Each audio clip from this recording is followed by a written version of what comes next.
Turkey kay Curly. So come with me dahil pupunta tayo sa Bantayan for 3 days and 2 nights. It's 11 AM and malapit na kami sa Hanaya Port.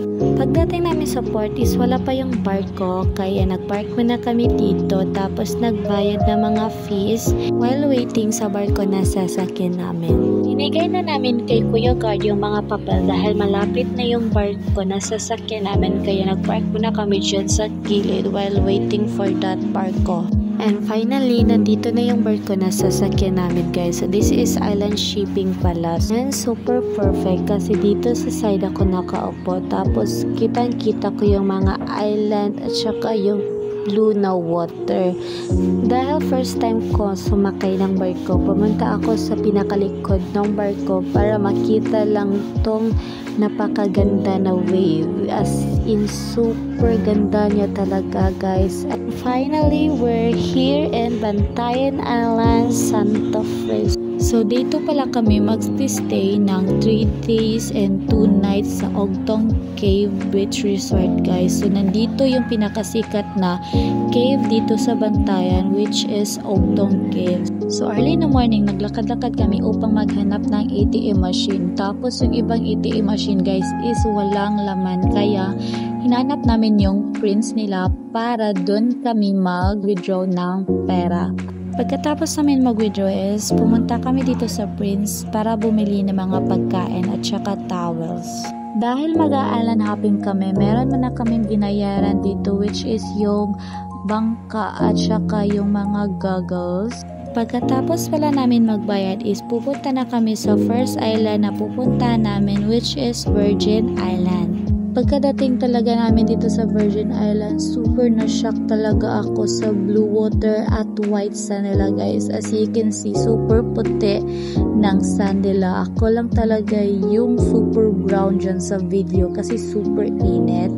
And as you can see, super ganda ng surroundings nila.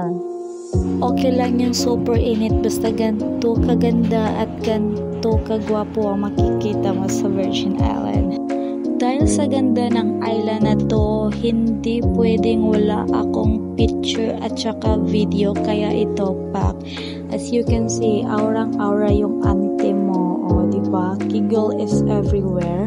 Sinulit pa talaga niya yung dagat para siyang bata dyan kasi nga hindi ako marunong lumangoy guys. At dahil maraming isda dyan guys at super friendly na mga isda nila, hinahabol-habol ko talaga. Dahil hindi pa gutom ang mga person, pumunta kami dito sa merong nakalagay na Virgin Island dahil magpapapicture kami ng jowa ko dahil ayaw kong umuwi nang wala akong picture at saka video diyan guys. Iiyak talaga ako. As you can see, pack. Ang saya ko dyan kahit yung boyfriend ko is nakasimangot na kasi super init at hindi niya makita kung anong video niya at saka sabi ko sa kanya i-click mo lang yan na i-click, makikita mo lang yan. So here is our video. Dahil this is our first vacation together, walang uuwi ng walang video. Katapos ng maraming video at pictures, dito pala yung mga pagkain namin dito sa Virgin Island. Super sarap talaga ng mga seafoods with beer pa talaga na super lamig. And this view, super ganda. Pagkatapos namin sa Virgin Island is next stop namin is Baigad Lagoon which is dito yung pinakasikat na lagoon sa Bantayan Island. And yung pool nila guys super ganda.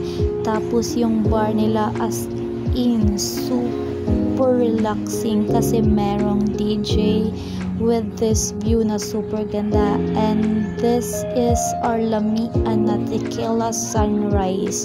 Plus with this view na super ganda, ang daming magaganda at saka mga afam guys. Hindi kami nagtagal dito guys dahil pupunta pa kami sa isang beach which is yung Kuta Beach. Sa lahat ng island na napuntahan namin dito sa Bantayan, itong beach talaga ang pinakamaganda para sa akin kasi yung sand niya super pino at saka napakaputi at water nila guys is super blue. Mapapa heaven feels ka talaga pag andito ka sa Kuta Beach guys. At dahil walang uuwi ng walang memories dito sa Bantayan, syempre umaura si Auntie Nyo with matching sip pa sa kanyang coconut juice. Pagkatapos kami sa Kuta Beach Resort guys is babalik na kami sa Octong Cave Resort para makita namin yung Octong Cave, and this is the view of Octong Cave guys. Super ganda niya talaga at super lamig ng tubig dito guys. Kitang-kita niyo naman dahil hindi marunong lumangoy si Auntie oh. Kita niyo yung ginawa niya with our Madam Nasi. So parang naka-10 loves tong vlog na to guys, kasi yung ibang clips is hindi ko naipasa dito sa Android ko, kasi itong Android ko ang ginagamit ko para mag-edit, and yung ibang videos is nandun pa sa iPhone ko. As you can see, this is the best souvenir na nadala ko from Bantayan to Tuburan, and mamimiss ko talaga tong dagat sa Bantayan. And this time is nakauwi na pala kami sa bahay guys. Follow me for more.